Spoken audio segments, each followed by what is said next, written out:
In this video, we're going to be looking at the mechanism and the control behind how the diaphragm, the muscle that is attached to the bottom of the lungs, and the intercostal muscles, the muscles attached between the ribs, regulate the expansion and the contraction of the lungs in order to cause breathing.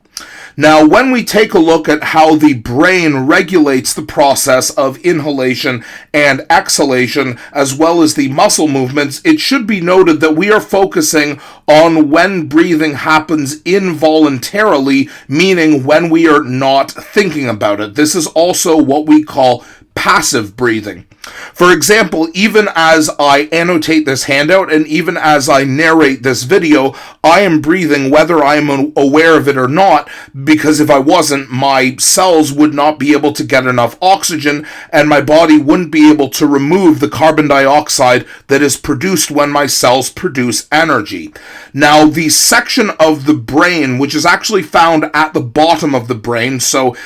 most of the brain is actually right up here and isn't visible in this picture, and then if we go down here, eventually we make it to the spinal cord that sends information down from the brain, and this section of the brain is the most ancient part of the brain that basically regulates all of the involuntary processes of the body, including breathing, and it goes by the name the medulla oblongata. This is the same section of the brain that also regulates heartbeat.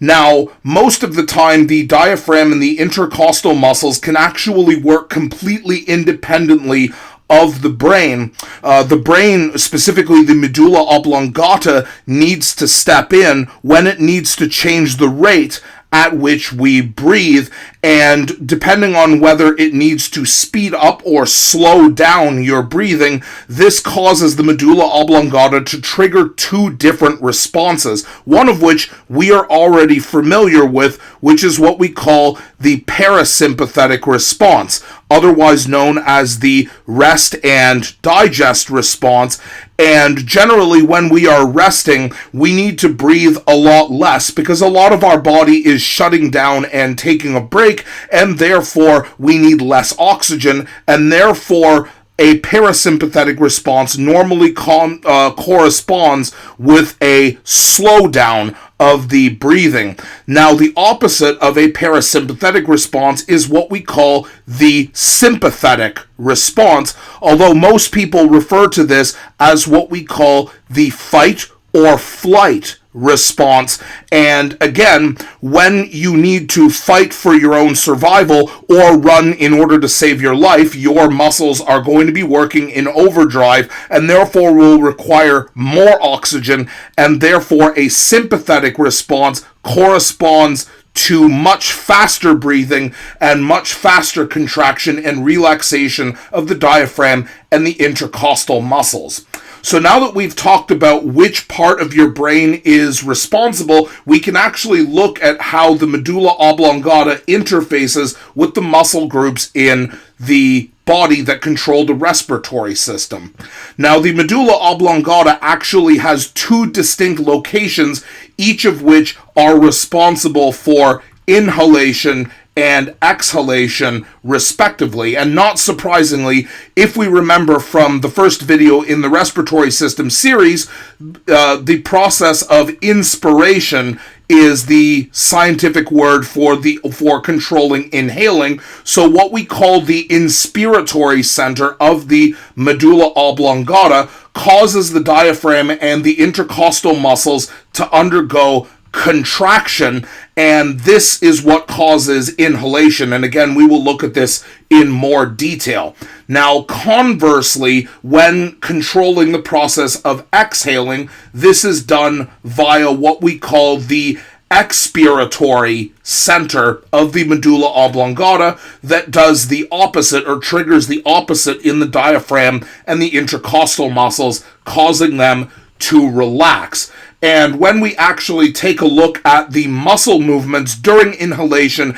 and exhalation, both of these will actually make a good deal of sense. So remember, during inhalation, this is where both the diaphragm and the intercostal muscles are going to contract, meaning that the muscles are basically going to be pulling, and the diaphragm, which is normally a semicircle at the bottom of your lungs, is going to pull down and flatten, kind of like this. And when it pulls the lungs down, this is going to increase the volume of the lungs this way, allowing more air in order to be able to enter the lungs, because we are now creating more space. Now, when the intercostal muscles, the muscles in between the lungs, contract, what they are going to do is they're going to pull the ribs closer together and therefore pull the whole rib cage outward, which again causes an increase in the volume of the lungs just outward rather than downward. And as a consequence of this, the lung volume, meaning the amount of space for air inside of our lungs, is going to go up. Now, what this means, because we aren't actually changing the amount of air inside of the lungs directly, we're keeping the same amount of air, but expanding the space in which that air can occupy, and therefore the air pressure inside of our lungs is going to decrease, and the concentration of air, the amount of air molecules within our lungs, is going to stay the same. But since the volume of our lungs increases, the concentration of air is going to decrease. Now, if we think about how diffusion works, if we are decreasing the concentration of air inside of our lungs without changing the concentration of air in the atmosphere, we have just created a low concentration of air relative to the atmosphere, which has a higher concentration. And since air is going to move from an area of higher concentration to an area of low concentration, by expanding our lung volume, we are naturally going to cause air to move into our lungs, and this is what triggers inhalation. Even if we aren't consciously thinking about this, this happens even when we are involuntarily breathing.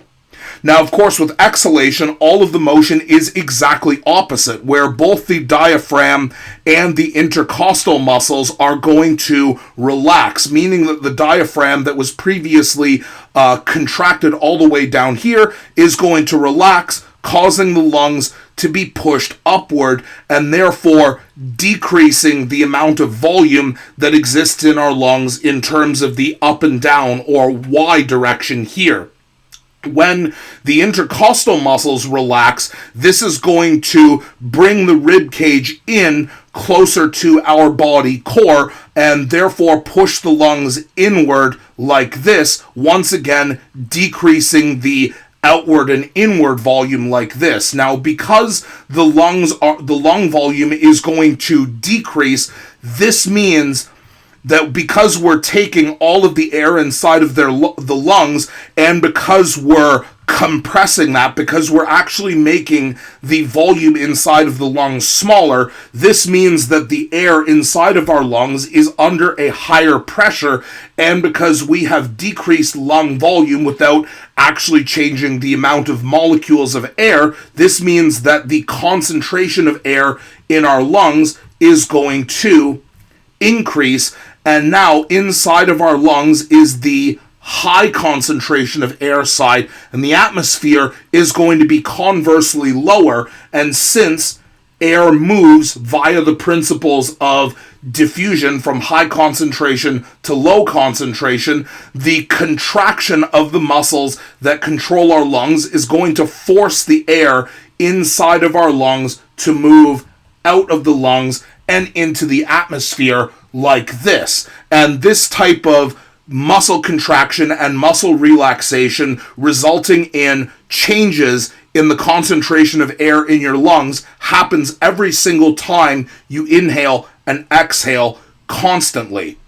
Now, the good news is, when we talk about voluntary breathing, which is breathing that you can actually control, also known as active breathing, the principle remains the same. When you take active control of your breathing, for example, when you're doing an athletically intensive event that requires more oxygen, or also when you are nervous, this sort of thing is exaggerated during panic attacks as well, the principle remains the same. Inhalation results in muscle contraction that expands the volume of the lungs, and exhalation relies on muscle relaxation that pushes air out of the lungs ultimately. The only difference between voluntary and involuntary breathing is that voluntary or active breathing involves significantly more muscles, including all of those in your abdominal and oblique region around your abdomen like this. This is why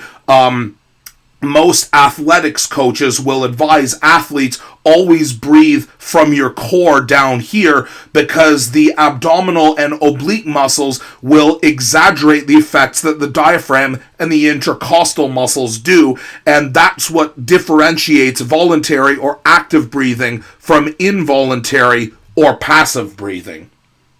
In the final video in this series focusing on the mechanism of breathing, we're going to take a look inside of the lungs themselves and talk about the different volume conditions that exist at different stages of inhalation and exhalation in order to represent the changes in air volume that occur within the lungs during the different stages of breathing.